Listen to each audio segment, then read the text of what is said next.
Welcome to the 4.5 notes, graphing polynomials. The shape of a polynomial graph depends on these three things: the degree, the leading coefficient, and the zeros. The degree is simply the highest exponent of the polynomial. So if the highest exponent you see is a 4 because there's an x to the 4th power, that's the degree. This is sort of like the level of the polynomial, and it actually tells you how many zeros there are. The leading coefficient is the coefficient of the first term. This is assuming that they're written in standard form, where that highest exponent is going to go first. And then the zeros, we've been talking about zeros with quadratics before. It's still the same idea. They are the x-intercepts or the roots, and they are found by setting the equation equal to 0. That's why they're sometimes called zeros. And then you would solve for x. The end behavior is the direction a graph is heading to the left or to the right. So on the far left and the far right, what's happening? That's the end behavior on the ends. And that's why I'm saying to the left or to the right, because those are the two directions that a graph can go. We will use what's called the limit notation, and I'll show you what that looks like down below. But whenever it says x arrow infinity, that means you're headed towards positive infinity on the x-axis, and that means you're going to the right side. If it says negative infinity, that means you're going to the left. And again, you know you're going right and left because it says x, and x's go left and right. Then there's the fundamental theorem of algebra.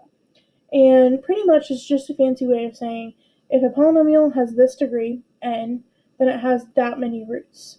So if it has a degree of 3, it has 3 roots, or 3 answers.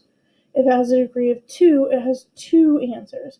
That's why quadratics, x squared, had 2 answers. Quad means 2. There is a certain shape to the graph based off of the leading coefficient and the degree. So if the leading coefficient is positive, then the right side of the graph is going to go up. And then if it is an even degree, so like x squared, x to the 4th, x to the 6th, x to the 8th, and again, that's the highest exponent, not just any exponent, the highest one. So if the highest one is one of these, then that means that the graph is going to do the same thing on both sides. Like that. Kind of like a parabola, x squared. And you should remember that if there was a negative in front, then the parabola went upside down like this. The important thing to remember here is that the sign tells you what's happening on the right. If it's a plus, the right side is going up. If it's a negative, the right side is going down towards the negatives. If the degree is odd, then the other side of the graph does the opposite thing. Okay? Notice how these are either both going up or both going down. If the degree is odd, a plus means it goes up on the right side, and what ends up happening is it does this little bendiness, ends up going down on the other side. Okay? So now, like this would be x to the 3rd, okay? Because that power of 3 adds an extra curve to it. If it was a negative, it would be going down on the right side, and the left side would be going up. We're really just worried about what's happening on the ends and which way these arrows are going. That's the end behavior. Now let's look at how we actually write the notation for the end behavior. So you'll notice there's 3 letters above each of these, LIM.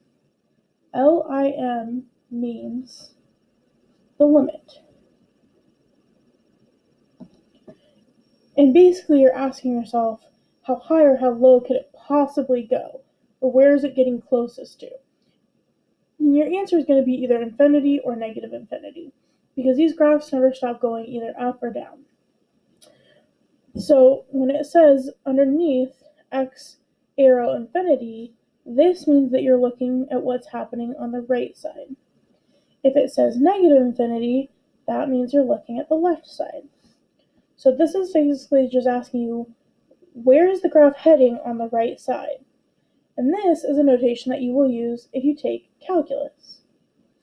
Well, if we look at the right side of this graph over here, the y values are headed up. that would be to positive infinity. And on the left side, they're also headed up. That would also be to positive infinity. So these parts that we're filling in are basically the y's. It's telling you the x's right here on the left and on the right. That's why it's infinity, negative infinity. And you're asking yourself what's happening with the y's. Let's try it again with this one, and once we get through all four, it might make a little bit more sense. Over here, it's saying x goes to infinity. That means you're following the graph as you go this way. Because if we were to draw a number line or a graph here, infinity would be this way on the graph for the x's. And negative infinity would be on the left side. So it's basically saying go to the right side and see what's happening with the graph on this side. It's going down. Well, for the y values, that would be negative infinity. And on the left side, that's where x is approaching negative infinity. So over here. And the reason why it's saying an arrow is because we're never actually going to get to the end of this graph. It just keeps going and going. And this side is going down as well. So it would also be negative infinity. If it's going up, that will be infinity. If it's going down, that will be negative infinity. Then, let's talk about the odd degree ones. Again, x goes to infinity means look at the right side of the graph. It's going up, so that's going to infinity. X arrow negative infinity means look at the left side. That part's going down, so that would be negative infinity. X goes to infinity is the right side. That's going down, so that would be negative infinity. X arrow negative infinity means look at the left side. That side is going up to infinity. And basically what you do is you write LIM, and underneath you say X arrow infinity and X arrow negative infinity, so that you're including both the right and the left every single time. Because in behavior needs to be on the left and the right. You can't just have one end. These graphs each have two ends. Okay, there's one last thing we need to talk about with these graphs, and then we'll sketch a few of them on our own. And that is that there are something called multiplicities. And this is either a double or a triple. There are possibilities of more, but you can either have a zero that's just a regular zero, or it can be a double one. This means it's repeated, and it's going to look something like this.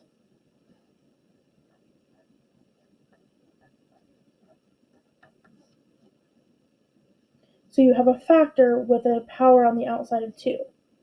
If it's going to be a triple, it's going to have a power on the outside of 3.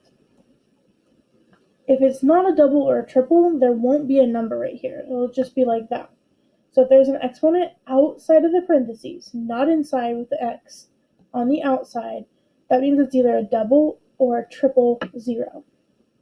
And these make the graph look a little bit different. And that's how a lot of these little bounces happen. So let's do an example.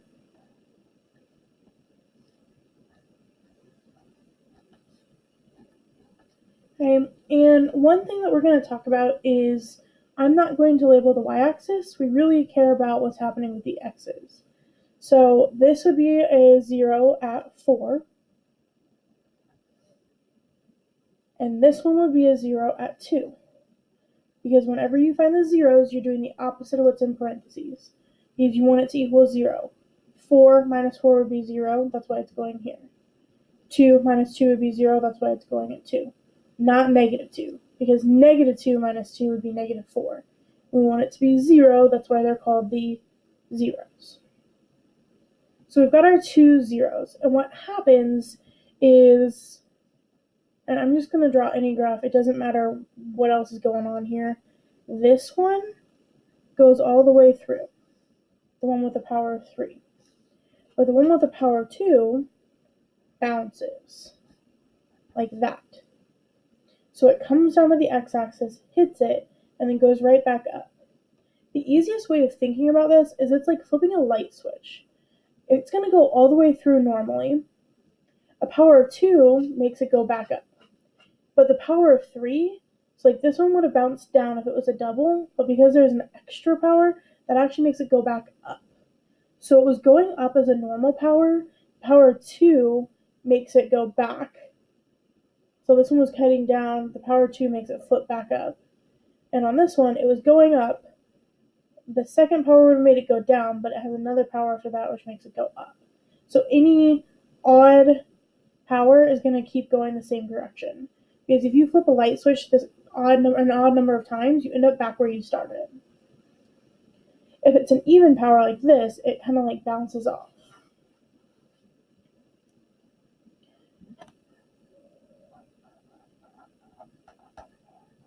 And I'm going to call this bouncing and crossing. Right? And it's a little weird, and it's going to take a little bit of getting used to. Let's take a look at some examples. So I'm going to write my zeros down first. We've done this before with factors. It's always going to be the opposite of what's here in the parentheses. So this one will have zeros at -3, -2, and +1/2. Now you might be like, where'd that half come from? It's +1 because of this, and if there's a number with x inside the parentheses, you put it in the denominator. You'll notice I also didn't do anything with this one out here, because there's no x with it, so it doesn't add any zeros. There is only a 0 wherever there's an x inside the parentheses. And then the degree, well, how many zeros were there? 1, 2, 3. And the leading coefficient is the number out front, which is -1/2. Okay, and then we're going to sketch the graph before we do this part. So I'm going to draw myself a graph just like this. And I'm going to put zeros at -3, -2, and 1/2. So -3, -2, and 1/2. Take a second to draw yours. And then because this is negative, that means it needs to go down on the right. So I'm going to go to the 0 furthest to the right and draw an arrow going down. None of these have powers on the outside. So that means this line is going to go straight through all of them. So it's going to go straight through this one, but don't go too far up. Take a look. Here's my next one. So I need to go through that one next. And I'm going to go through here. And I need to go through this one next. And that's my last one, so it just keeps going up afterwards. Now let's double check. This one had an odd degree and it was negative. So it should match this shape right here, where it's going up on the left and down on the right. That's exactly what's happening. Now we need to write our end behavior. So I'm going to start by writing lim for limit, and x goes to infinity. So that means the right side. On the right side, it's heading downwards. It's falling. So that would be -infinity. And then I need to do the other limit, which is x goes to -infinity. That means the left side. And on the left side, it's rising. So that would be going to infinity. Let's try one more. Over here, I've got a 0 at -1. And this one actually is supposed to have a little 2 right there. I don't know what happened to it. Pretend like this one had a 2. Write it down for me really quick. And the 0 here would be 2. Because again, I'm doing the opposites. Since -1 plus 1 would be 0, and 2 minus 2 would be 0. You want the parentheses to equal 0. And then next to the 2, I'm actually going to write double, so that I know that this one is the one that was supposed to be squared. Now, that was supposed to already be there. You don't have to like randomly add it on yours. And let's see, I've got 1, and then this one counts as 2 because it's double. So this would be 1, 2, 3 zeros. So just because it looks like there's 2 different ones, since this one counts as 2, my degree is still 3. And there is a +3 out front. So I'm going to put a positive there. And then I'm going to draw my graph. I'm going to put some little tick marks on the x-axis. And I'm going to put a spot at -1 and 2. And we're not going very far out, so you do not need to actually label your number line. And since this is positive, that means the right side goes up. Then it's going to bounce at 2 because it's a double root. So that means instead of going straight through, it needs to come back up. And then it's going to go straight through the other one because that didn't have the little 2 exponent on the outside. And if you forget, what's going to end up happening is your graph is going to go something like this. If it just keeps going straight through, both ends are going up, which would be if it was an even degree. Well, that's a problem because we put an odd degree down here. 3 is an odd number. So always double check that this is doing what it's supposed to based off of these 4 shapes I put right here. This one was odd and had a positive, so it should look like this. Then let's do the end behavior. I'm going to write LIM, and I'm actually just going to go ahead and do this setup for both of them. You need one where x goes to infinity, and one where x goes to negative infinity. This one is what's happening on the right. On the right side, we are headed upwards to positive infinity. And as we go to negative infinity for x, that's on the left, and that's going downwards, so that would be negative infinity.